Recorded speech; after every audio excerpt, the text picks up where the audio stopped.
All right, guys, so we got some information for the 3.3 twin turbo owners that have either a Kia or a Hyundai.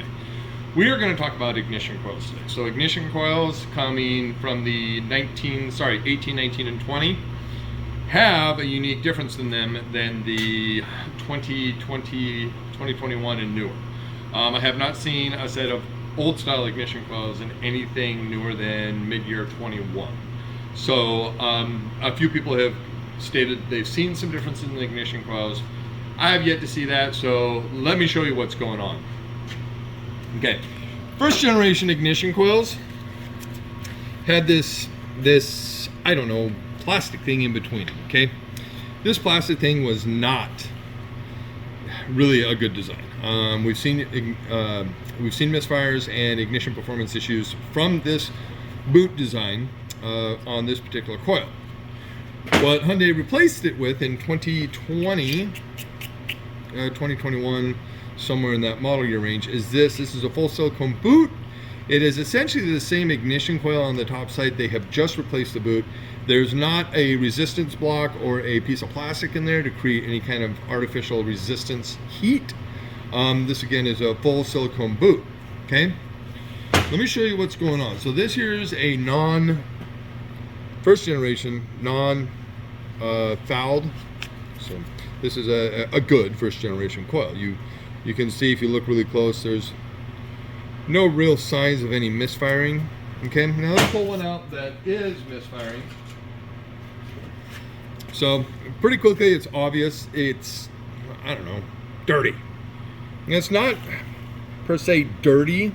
This is from essentially the spark energy leaking around this hard plastic area. So let's turn this around a little bit, see if we can find an arc point. I think, yep, right there. So you see this right here? That's an arc discharge point. What's happened is the spark is physically coming out of this plastic piece because the plastic piece has lost its ability to suppress the spark energy from blowing out through the side. It's lost its ability to be a resistor or resistance to spark energy. So instead of the spark traveling through a spring that's in the middle here, it's actually just blowing out of the wall, out of the side of this. And if you look down here on the rubber piece, okay, so we got a little something right there. And you can kind of see the line right there. This is the arc coming up and sneaking out, and the arc will literally run all the way down the outside of the boot and into the spark plug. So I've seen some of them where they physically have a white jagged line that goes all the way down, and you can see at the end of the boot where it's arcing. This one not so much. You can see we got some arcing here. I'll rotate that around a little bit so you can get that in the light. So you got some arcing happening right here. Okay, and if we were to look up inside the boot, you know, inside the spark plug opening, you'd probably be able to see some. Yep, there it is.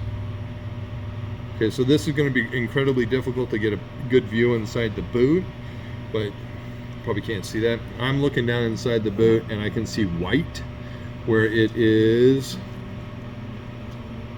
physically arcing right there somewhere. Okay, what does this mean? What do people, what should you take from this? Well, you should take, I should put proper plugs and coils in my car. That's what you should take from it. The biggest thing being is that this first generation ignition coil does cause some ignition performance issues, especially when you're tuning your car, running a piggyback or proper tune.